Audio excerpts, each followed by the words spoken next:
They were built by a civilization without machines, without computers, without steel, just human hands, human minds, and one enormous belief. They have survived earthquakes, wars, and 4,000 years of wind and sand. The tallest human structure on Earth for nearly 4 millennia, and nobody fully understands how. Today, we walk together into one of the greatest mysteries in human history. We will discover who built the pyramids, why they built them, and what these ancient stones still tell us about being human. Close your eyes for a moment. Imagine Egypt 5,000 years ago. The Nile River runs through a dry, golden land. On both sides of the river, life is green and full. Farmers grow wheat and barley. Fishermen pull fish from the water. Children play near the riverbank. But Egypt is not one place yet. It is two separate kingdoms. The north is called Lower Egypt. The south is called Upper Egypt. They have different rulers, different traditions, different gods. Then, around 3100 BC, something remarkable happened. A king unites the two kingdoms into one. His name, most historians believe, is Nama. Egypt becomes one nation, and a new age begins. The pyramids were built for the pharaohs. A pharaoh is a king of ancient Egypt. But a pharaoh was not just a king. He was also a god. The Egyptians believed that when a pharaoh died, he did not simply disappear. He traveled to another world, a world of gods and eternal life. But that journey was dangerous. The pharaoh needed protection. He needed supplies. He needed a home. That home was the pyramid. The Great Pyramid of Giza was built for Pharaoh Khufu. He ruled around 2560 BC. Khufu wanted something permanent, something that would last forever, something that would tell the world, and the gods, exactly who he was. He got what he wanted. Now comes the question everyone asks. How did they do it? The Great Pyramid contains more than 2 million stone blocks. Each block weighs between 2 and 15 tons. Some weigh as much as a large truck. They were cut from quarries far away. Then I moved, then lifted, then placed, perfectly. We know workers used wooden sledges. They poured water on the sand in front to make it smooth. They pulled the stones forward, slowly, together. We know they used ramps, long ramps of earth and brick. They pushed and pulled the stones higher and higher. And the workers themselves, they were not slaves. We know this now. They were skilled Egyptian workers. They had doctors. They had bread and beer. They had names. They were proud of their work. The pyramid was not just a tomb.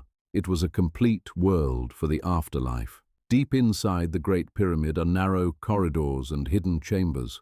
The walls were covered in sacred texts. These texts were instructions. They told the pharaoh how to travel safely through the world of the dead. They named the gods he would meet. They described the tests he would face. Inside the burial chamber sat a great stone sarcophagus. A sarcophagus is a large stone coffin. The pharaoh's body was placed inside, carefully preserved. This preservation is called mummification. The Egyptians removed the organs. They dried the body with special salts. They wrapped it in cloth, layer after layer after layer. Around the body, they placed everything the pharaoh might need: food, furniture, clothing, jewelry, boats, even small servant figures made of stone and clay. Nothing was forgotten. Nothing was left to chance. The pyramid was not just a building. It was a message. Its shape pointed to the sky, to the sun, to the gods. The Egyptians believed the pyramid's peak touched the heavens, that it created a path between the human world and the divine world. When ordinary Egyptians looked at the pyramid, they did not see stone. They saw power. They saw order. They saw proof that their pharaoh was truly a god. And when other nations saw it, traders, travelers, soldiers from distant lands, they understood immediately. Egypt was not a country to ignore. Here is something that still surprises engineers today. The Great Pyramid was built with extraordinary precision. The 4 base sides are almost perfectly equal. The difference between the longest and shortest side is less than 8 centimeters. Across 230 meters of stone, less than 8 centimeters. The pyramid is also aligned almost perfectly with the true north. Not magnetic north, true north. The Egyptians achieved this using only the stars. No laser, no satellite, no modern instrument, just careful human observation and genius. For centuries, the pyramids stood untouched, sacred, protected by belief and by fear. But empires do not last forever. Around 1070 BC, the great Egyptian empire began to weaken, slowly at first, then faster. Foreign powers invaded, rulers changed, the old beliefs began to fade. And then, something no one could stop, tomb robbers came. They came at night. They came with tools and torches. They knew what was inside: gold, jewels, treasure beyond imagination. One by one, the royal tombs were entered. The sacred chambers were broken open. The treasures disappeared. The bodies of the pharaohs, gods on earth, were disturbed, unwrapped, scattered. Everything the pyramids were built to protect was gone. The eternal home had been emptied, and the age of pyramid building never truly recovered. And yet, the pyramids survived. Robbers took the treasure. Time took the smooth, white limestone that once covered the outside. Wind took the smaller stones. Centuries of sand buried parts of the base.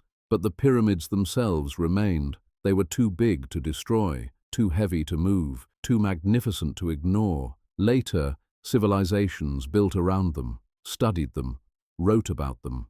Arab historians in the Middle Ages called them one of the greatest wonders of the world, and in 1979, the pyramids of Giza were named a UNESCO World Heritage Site, protected forever, belonging to all of humanity. Today, nearly 15 million people visit Giza every year. They come from every country, every language, every background. They stand at the base of the Great Pyramid and look up, and something happens to them.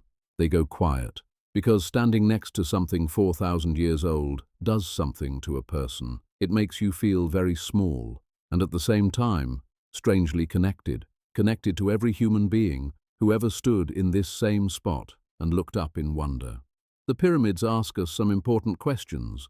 What does it mean to build something that lasts? We build cities, companies, and relationships, but how much of what we build will survive 100 years, 1,000? What do we owe to the people who work for us?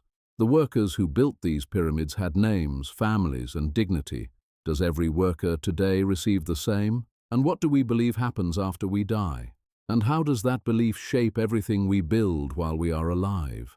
These are not easy questions, but standing here, we cannot avoid them. The stones do not speak, but they hold memories. They hold the hands of 100,000 workers. Workers who cut, carried, and placed each block with care and with pride. They hold the prayers of priests who walked these corridors in candlelight, speaking words to gods we no longer remember. They hold the hopes of pharaohs who believed that death was not an ending, but a doorway. And now they hold your footsteps too, your curiosity, your wonder, your questions. You are part of their story now. The pyramids were built block by block, one stone at a time. No single block was the pyramid, but without each block there was nothing. Your English journey is the same, my friends. Every story you listen to is one block. Every word you understand is one block. Every day you choose to continue, one more block. You are building something too, something that will last. A new version of yourself, a version that can speak, listen, and connect with the whole world. Keep building. If this journey moved you, please like this video and subscribe to Story World English for more stories like this one. Leave a comment below. Tell me, which ancient wonder do you want to explore next? The pyramids have stood for 4,000 years, and so will you.